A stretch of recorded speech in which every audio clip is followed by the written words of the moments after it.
Chers amis, j'espère que vous m'entendez bien. J'ai moins de voix que mes illustres prédécesseurs qui viennent de prendre la parole. En tout cas, pour commencer, un grand merci d'être aussi nombreux aujourd'hui.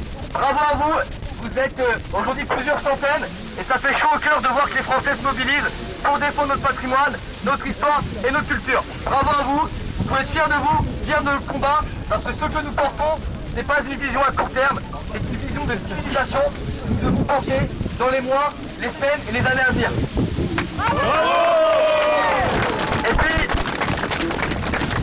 on m'a toujours dit qu'il fallait mettre un petit peu d'humour dans les prises de parole. Eh bien écoutez, aujourd'hui, la libre pensée était au nombre de 3. 3, c'est à peu près un meeting d'Anne Hidalgo.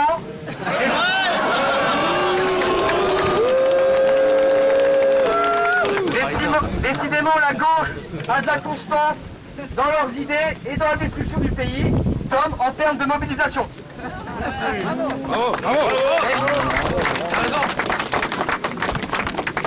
Sur le fond, je tenais à remercier évidemment dans un premier temps l'association Touche pas à ma statue qui depuis plusieurs mois se bat pour défendre notre culture, notre patrimoine.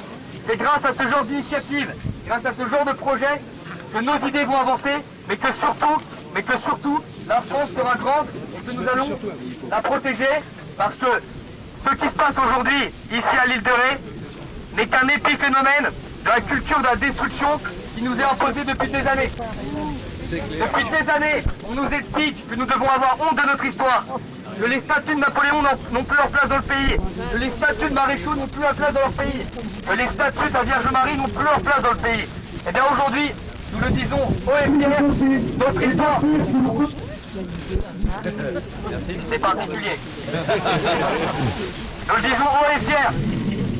Arrivé de son jardin privé en 1983. En réalité, depuis tout à l'heure, je ne parle pas. Je suis ventriloque et comme Mylène Farmer, je fais du spectacle. Mais c'est au moment où je voulais dire quelque chose de stylé. Écoutez, pour reprendre des choses plus sérieuses, cette culture, la destruction, qui nous est imposée depuis des années et des années, qui commence par l'école, où l'on n'apprend plus l'histoire de France, où l'on nous explique qu'il n'y a plus de sens historique, que nous devons avoir honte de notre histoire, eh bien pardon, mais quand j'ai l'honneur de parler devant une statue de la Vierge Marie qui a été offerte parce qu'un père et un fils sont rentrés vivants d'une guerre mondiale, eh bien écoutez, non seulement je suis fier d'être français, et je suis fier de voir que nous sommes nombreux à défendre notre pays et nos valeurs.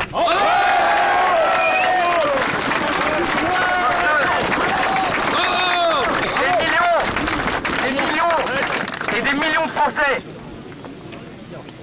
ont eu la joie, l'espérance, la foi de prier devant la Vierge Marie. Alors si nous aujourd'hui, nous pouvons à notre petite échelle défendre une statue la représentant, eh bien nous allons continuer de le faire parce que cette association laïcarde, complaisante avec les islamistes, complaisante avec les repas sans porc, complaisante avec les associations dissoutes par le gouvernement, eh bien nous leur disons: occupez-vous des vrais sujets de laïcité aujourd'hui dans ce pays. Occupez-vous des problèmes qui détruisent notre culture, mais laissez nos racines tranquilles, laissez nos statuts tranquilles et laissez les Français libres d'être fiers de leur histoire.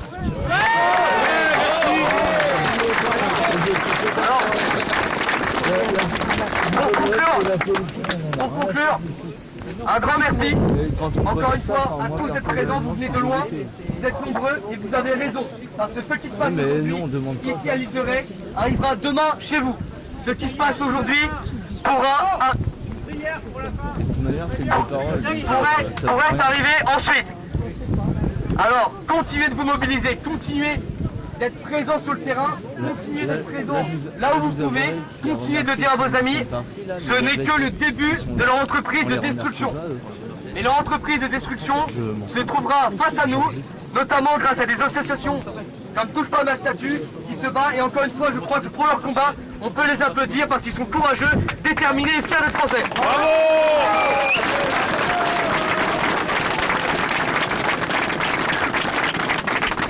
Alors, j'ai l'impression d'être super résistant dans Papy fait de la résistance, avec ce mégaphone. Donc encore merci à tous d'être ici, mais moi, contrairement à super résistant, je passerai pas avec une tête à la fin. Merci à tous.